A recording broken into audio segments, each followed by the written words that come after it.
AFL this weekend, the top of the table clash between Port Adelaide and Collingwood on Saturday night, which could actually be a grand final preview. And then also Brisbane are playing Geelong earlier on in the day, 3rd versus 5th, in another crucial finals battle. I'm Kieran Francis, and with me here is Bryn Wakefield to talk about this weekend's games. Bryn, how you going, mate? Really good, Kieran. How are you? Good, mate. Well, first thing I wanted to ask, is Port Adelaide going to bring the prison bars out on Saturday night? I don't think so. It's obviously a point of contention between the two teams, and that might rev up Collingwood a little too much. I don't think they want that. I'm really surprised, actually, because usually it's a huge point of topic, a huge point of conversation, but it kind of it's been non-existent so far this week. Maybe that's because Eddie Maguire's not around. But Port Adelaide have been flying. Obviously, they had the loss on the weekend. They've had won 13 games in a row. Quite a few players were out, which we'll talk about shortly with selection. But just wanted to talk about their percentage. It was an interesting stat I saw during the week. The percentage of 114.7 is actually the lowest percentage that a second-place team has had in terms of finishing in the season. The only one that's been lower was actually Port Adelaide in 2007. Just wanted to talk about whether you feel as if that is an indication that maybe Port Adelaide aren't as strong as what we feel they are, or do you think it's a case of, that they're kind of just getting the job done? I think you might be right. I think that maybe they're not quite as dominant as Collingwood, and I think we've seen that. And yes, the 2007 comparisons are probably there in that sense, and they had a good run through finals and obviously not the grand final. But we did see something similar with Collingwood last year. So they had a lot of close fixtures, a lot of close games, and their percentage was probably not didn't match where they were in the ladder. So they made a prelim. They were very close to a grand final. So we'll see if we see something similar this year. It's a very interesting comparison because, Port Adelaide have had a lot of close games this season. They've won very similar to Collingwood last season. And you almost felt as if that Collingwood probably weren't going to win the flag last season because they needed almost a year of development, and maybe Port are in a similar situation this year, I guess. But looking at the game on Saturday night, what a game it could be. Adelaide Oval. Collingwood have already won at Adelaide Oval this season. How's selection shaping up? Well, I think one of the big ins could be Zach Butters. Obviously, he was subbed out last week or taken off the ground with a groin injury. He's gone through scans and looks ready to go.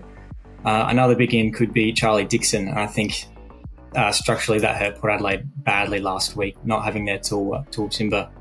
For Collingwood, Darcy Cameron seems to be a chance, and he would be definitely huge for them as well. Yes, and also I think Brady Mychak also could be available, which should also be a good addition to the team. The Pies obviously had a quite a good win over Fremantle at the MCG. Regulation win, you would say. Just wanted to talk about Port's selection with the skipper. The skipper, Tom JONAS, he's been out for most of the season just because of team balance selection, which is really unusual. That's right. And funnily enough, it was almost as when Tom JONAS came out of the team, and it was when Port have started to win the games. It was almost as if the selection statement by Ken Hinkley was that, everyone's place is under threat. If the skipper's not performing, he can be replaced. Do you feel as if that's been the case with Port? And do you think that's why Tom JONAS has been out of the team? I think early on in the season they were really struggling in defence, and I'm not sure the mixture of Tom JONAS and Aliir was working. But I think we saw it again last week. So if Trent McKenzie's available, I think he comes straight back in. What are your thoughts? Yeah, well, I think that Tom JONAS struggled last week. I mean, it was Port were actually helped probably by the fact that Harry Mackay was out for 3 quarters. It kind of didn't help on the scoreboard, but in theory it should have helped handle the tall Carlton forwards a bit better. McKenzie definitely adds a fair bit with the length of his kicking and the quality of his kicking as well. Definitely. We all know that's a big part of his repertoire. And I do think the selection standards have been a really important thing in Port Adelaide. Like players like Dylan Williams have come into the team, and simply because they're performing every week, they're getting a game. And players like Ryan Burton, who is I was going to say that. Have been in and out of the team a fair bit because they aren't performing, whilst Dylan Williams is putting in every week. Kane Farrell's another one who's been really consistent over the last, say, 3-4 years, but this year has been performing week in, week out. Has a more defined role now on the back line as opposed to being wing and half forward. But I think that's one of the big reasons why Port Adelaide's moved forward. Let's talk about the midfield. How exciting is it? You've got obviously Collingwood led by the 2 Dacostas and other players, and Port Adelaide with Rosie and Butters. How do you see it shaping up? I find it very interesting the way these midfields match up. So you have a look at Zach Butters and Nick Dacos, probably will match up on each other at the centre bounce. Brownlow favourites, probably Dacos has them covered. But, you know, that's a really exciting matchup, and the explosiveness of Jordan De Goey versus Connor Rozee. And then you look at 2 Brownlow medalists, Tom Mitchell, Ollie Wines, 2 veterans, Travis Boak, Scott Pendlebury. So it's funny how they match up. It's almost a mirror match.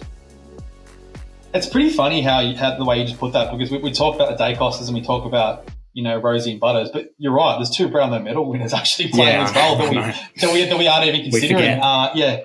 I kind of forget about Ollie Wines, you know, with obviously Jason Horne-Francis, who might not play this week, but has stepped in the midfield this season. We kind of forget about Ollie Wines and how good he can be and has been. But yeah, the midfield battle is really intriguing. I mean, how good's Nick Dacos? I just like his ability, his work rate. He does get ball on the outside, but he uses the ball so well, and he does get his fair share of inside footy as well. I think that's an unfair criticism saying that he's, you know, soft and everything. But yeah, you see him come into the midfield, he's been just as good, really, if not better. Yeah. 100%. It's been extraordinary for a second-year player to be doing what he's doing. But I also think it's actually almost spurred on his brother, who was always a solid player, but his brother seems to have elevated his game to new levels over the last 2 seasons. Last year, he was an exceptional wingman, Josh Dacos, but this year he's gone inside a fair bit and become an exceptional player inside too. And I think that's allowed Scott Pendlebury to play at half-back, Jack Crisp to play at half-back, and also a player that we'll talk about later, Taylor Adams, has also been playing forward a fair bit. So, yeah, and it's interesting, the Collingwood mix, because we all were thinking about when they got rid of Trelaw and Grundy, it was going to be a long way back for Collingwood. But that midfield set, it's fantastic midfield. Speaking of Collingwood, we talked a lot about Port Adelaide's mix. Tough question here, but in terms of Collingwood's weakest point in their team, where would you see that to be? That is a difficult question. I'm not sure if they have many weaknesses. Their forward line, they may be missing a real out-and-out key forward, dominant key forward, but Myercheck, when he comes in, absolutely does the job. And potentially Darcy Cameron, he's sort of in and out. If he was set in that spot for the rest of the season, their ruck stocks would be fantastic, but they're sort of having to deal with him coming in and out, yeah. Yeah, I tend to agree with you. I think they're a magnificent team. There isn't many weaknesses, is there? It's funny. They probably do like a big banana, like a Tom Hawkins or a Charlie Curnow, but I guess that also makes their forward line a bit unpredictable when it comes to, you know, sharing the ball. 100%. Yeah, you got players like, I mean, Jack Ginnivan is a really good example. Player can't get a game this season. Who's someone who really looked like they were going to keep on and was a dynamic player. But you've got, you know, Bobby Hills fit in really well alongside Elliott, and had a great season. Yeah, and Bo McCreary I think is really underrated too. He works really hard off the ball. As well as, you know, being a link player and kicking some important goals. Craig McRae's done an extraordinary job. Continuing on with Collingwood, talking about the couple of big milestones this weekend. Do you want to tell us about them? So Taylor Adams will be having his 200th game, which is really great for him, and Jack Crisp 200 consecutive games, which is pretty amazing. I mean, playing one game of AFL football is a pretty good effort these days, and you know, for Chris to play 200, it's just extraordinary. And he's become an inside midfielder. He's probably played a bit more halfback this season, sacrificed his role a fair bit. Maybe he's carrying an injury. I don't know. You did mention that. Yeah, his numbers have been down a little bit. I'm not sure if that means that, but I mean, what an effort! And there's no reason why he can't keep on going. And I can't remember what Jim Steins' record is off the top of my head, but 240, maybe a bit over 240. So a few more games to go. Yeah, a couple of seasons, and you might get there. But Taylor Adams started his career at Gold Coast. You know, a pretty solid player, and he's in his top of 200 games. He's always been a top midfielder when he was at the Suns, and also when he was at Collingwood. But do you feel I kind of feel as if this season he sacrificed his role to play as a forward, and he's playing some of his best football. On the weekend, he kicked 2 goals, had 25, had 9 tackles, playing in a half-forward role, predominantly moving to the midfield, but also being a big figure at helping Collingwood keep the ball in their forward line at stoppages. And I mean, you look at his career, he's played 199 games, he's only kicked 73 goals. He's never been a big goal kicker. But this season, he's kicked a decent amount of goals, and he's really starting to contribute, and also being a big part of keeping that ball in the Collingwood forward line, and also allowing players like the Dacos brothers to kind of shine in the midfield. How have you seen Tal Adams' career? I think just a player of that quality sort of can fit in anywhere, and we've seen a similar thing with Jack McRae at Western Bulldogs. He's gone into a half forward role. Maybe even on the Port Adelaide side, Sam Powell-Pepper has done that. So, when there's a great player, they can sort of do anything and impact the game. So he's one who can do that for sure. One other thing I wanted to talk about is both Collingwood and Port Adelaide have amazing intercept defenders, and we're going to talk about Alira Lee for Port Adelaide and Darcy Moore for Collingwood. Do you think that either team will employ not a tagger per se, but a player to almost do a defensive role? Because we've seen Darcy, both these players can really win games for their teams in intercepting roles. Both, yes, very, very dangerous defenders, and they can win games themselves. So it's something I could see happening. Both teams have some options with their tall forwards. So I think they could happen for sure. They could look to minimise their impact on the game. I think Daniel McStay did that role a fair bit for Brisbane when he was the third banana behind Hipwood and Danaher. So he could possibly be someone that could do it for Collingwood. Would Finn Layson be the player for Port Adelaide? Or, we think Ollie Lord's going to get dropped, who actually had a pretty good game last week. Most likely. But do you think that, in terms of Port, who could possibly do a role on Darcy Moore, or who could be accountable for Darcy Moore? Because I don't think Charlie Dixon would be at all. I think Finn Layson's the most agile of those three tools, with Marshall there as well. So I would probably say Finn Layson.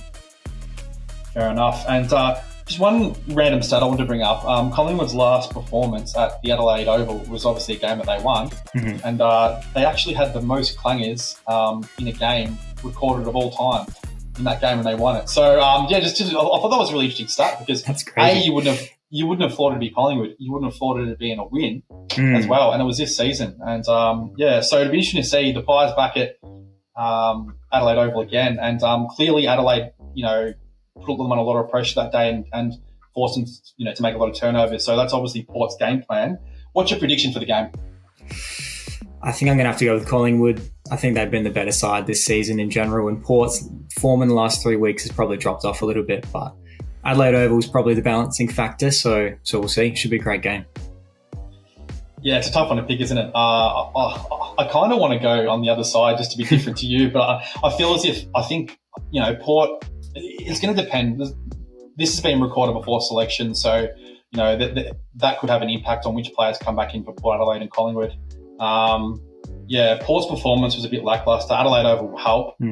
But, you just look at Collingwood. They just get the job done. The win over Fremantle by the volume is so impressive, and they're going to get Myercheck back as well. And, but it should be an absolute cracking match. I'm going to tip Collingwood as well, but under 12 points, and I'm really looking forward to this game, as well as Brisbane Geelong, which will actually be earlier at about 4:40 Eastern time on Saturday afternoon. Third versus fifth. How are the Lions going to recover after last weekend's game against Melbourne, where they let slip? I don't know how. Pretty simple, Kieran. They're playing back at the Gabba, and they haven't lost there all year. So I think there'll be a chance. I'm tipping them to win. They won their last night at the Gabba. Their last loss was round 23 against Melbourne, which was kind of like you give them a mulligan for that game. It was the round before finals. They were in finals and everything. And their previous loss at the Gabba was a random one against Essendon that year as well. But they won every other game at the Gabba last year as well, apart from those two games. So you're definitely right about the record. Let's talk about Geelong. Do we feel as if Geelong are back? Last season, I remember I went to watch the Cats play against St Kilda at Marvel Stadium, and the Saints won by 30 points. It would have been about round 9 or 10. And if you had told me Geelong would win the flag, I would have told you that you were crazy and they didn't lose a game for the rest of the season. Now, I know it's a lot later in the season now, but do we feel as if Geelong are starting to really come through? They had a massive win on the weekend, and what I thought was really impressive was that Jeremy Cameron and Patrick Dangerfield basically had no impact on the game. There you go.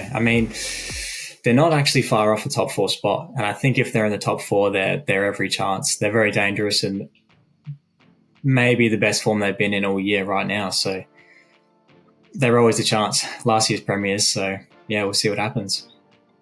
One thing I noticed is that, obviously saying that Cameron and Dangerfield haven't been particularly, they weren't massive contributors. They obviously contributed, but they weren't, Cameron and Dangerfield are usually, strong contributors, best players every week. But on the weekend, it was actually Max Holmes who had the most disposals for Geelong, Tom Atkins, and then also Brian Myers, who better told me Brian Myers would be in All-Australian contention 12 months ago. I would have told you crazy as well.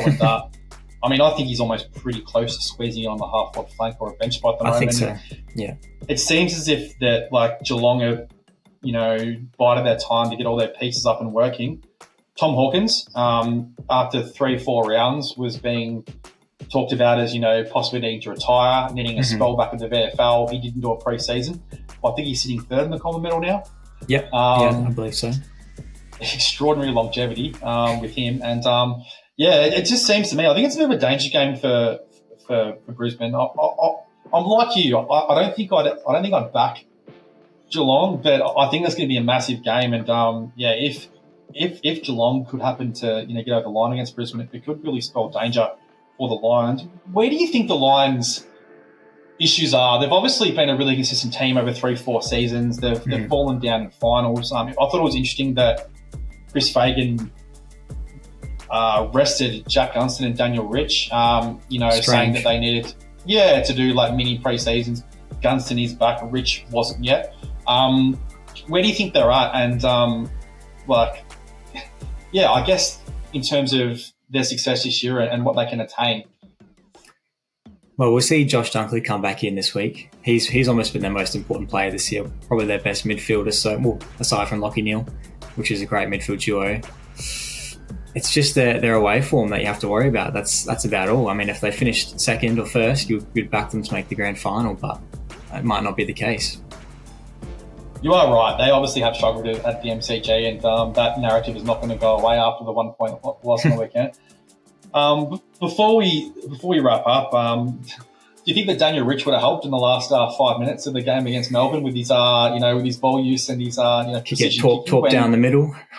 Well, I just mean that Brisbane obviously had a pretty strong lead, and it seemed to be a lack of leadership and almost panic that lost them the game. It wasn't a fact that they weren't good enough, or I don't even think it was a fact that Melbourne are that good. But it is interesting, Daniel Rich being that player, the ball across the half back line, he's a great kick and stuff. He would have definitely been someone. But we can always say those what ifs, the shoulda, coulda, wouldas didn't. But absolutely.